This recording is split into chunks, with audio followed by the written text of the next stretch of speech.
नमस्कार, मैं रंजू चौधरी आज विशेष रिपोर्ट लेके आई हूँ। आज की बड़ी खबर जुड़ी है दक्षिण भारत के राज्य केरल से। केंद्रीय मंत्रिमंडल ने संवैधानिक प्रक्रिया के तहत केरल का नाम बदलकर उसके मूल मलयालम उच्चारण केरलम करने की मंजूरी दे दी है। यह निर्णय 24 फरवरी 2026 को प्रधानमंत्री नरेंद्र मोदी की अध्यक्षता में हुई केंद्रीय कैबिनेट बैठक में लिया गया। राज्य के आधिकारिक नाम को केरलम करने की मांग लंबे समय से उठती रही। मलयालम भाषा में राज्य को हमेशा केरलम कहा जाता रहा है, जबकि भारतीय संविधान की पहली अनुसूची में इसका नाम केरल दर्ज है।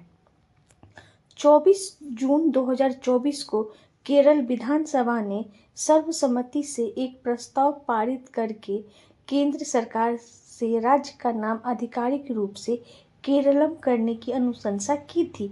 इसके बाद राज्य सरकार ने केंद्र को औपचारिक अनुरोध भेजा। केरल का गठन 1 नवंबर 1956 को भाषाई आधार पर हुआ था।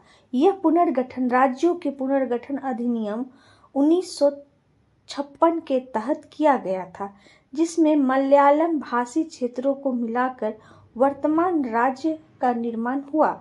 मलयालम भाषा और सांस्कृतिक पहचान के अनुरूप केरलम नाम को आधिकारिक मान्यता देने की मांग इसी ऐतिहासिक पृष्ठभूमि से जुड़ी है। राज्य के नाम परिवर्तन की प्रक्रिया भारतीय संविधान के अनुच्छेद 3 के अंतर्गत संचालित होती है। अनुच्छेद 3 के तहत सदन किसी राज्य का नाम बदलने के लिए कानून बना सकती है। ऐसा विधेयक संसद में पेश करने से पहले राष्ट्रपति की सिफारिश आवश्यक होती है। राष्ट्रपति उस विधेयक को संविधान राज्य विधानसभा के विचारार्थ भेजते हैं। विधानसभा की राय प्राप्त होने के बाद संसद विधेयक पर अंतिम निर्णय लेती है। अब अगला कदम यह होगा कि भारत के राष्ट्रपति केरल नाम परिवर्तन विधेयक 2026 को केरलम विधानसभा की विचारार्थ भेजेंगे। विधानसभा से प्रतिक्रिया मिलने के बाद सरकार संसद में विधेयक पेश करने के लिए राष्ट्रपति की औपचारिक सिफारिश प्राप्त करेगी। इस प्रस्ताव को आगे बढ़ाने से पहले विधि मामलों के विभाग तथा विधि एवं न्याय मंत्रालय की विधायी विभाग से आवश्यक सहमति प्राप्त की गई है। यह निर्णय केरल विधानसभा के 2024 के सर्वसम्मत प्रस्ताव का सम्मान करता है और राज्य की भाषाई एवं सांस्कृतिक अस्मिता को औपचारिक पहचान देने की दिशा में महत्वपूर्ण कदम उठाया माना जा रहा है।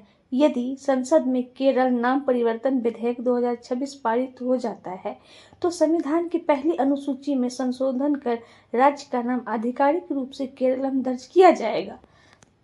इसी बीच केंद्रीय मंत्री अश्विनी वैष्णव ने वर्चुअल माध्यम से भोपाल धनबाद और नेपाल चौपान एक्सप्रेस दोनों को ही हरी झंडी दिखाकर रवाना किया। यह पहल केंद्रीय कनेक्टिविटी को मजबूत करने और यात्रियों की सुविधा बढ़ाने की दिशा में एक महत्वपूर्ण कदम है। कुल मिलाकर केरल के नाम केरलम नाम परिवर्तन की प्रक्रिया केवल एक औपचारिक बदलाव नहीं, बल्कि राज्य की भाषाई पहचान और सांस्कृतिक विरासत को संवैधानिक मान्यता देने का प्रयास है। इसी के साथ आज की यह विशेष विस्तृत रिपोर्ट की समाप्ति होती है। धन्यवाद। अगर वीडियो अच्छा लगा हो तो लाइक और सब्सक्राइब जरूर कर दें।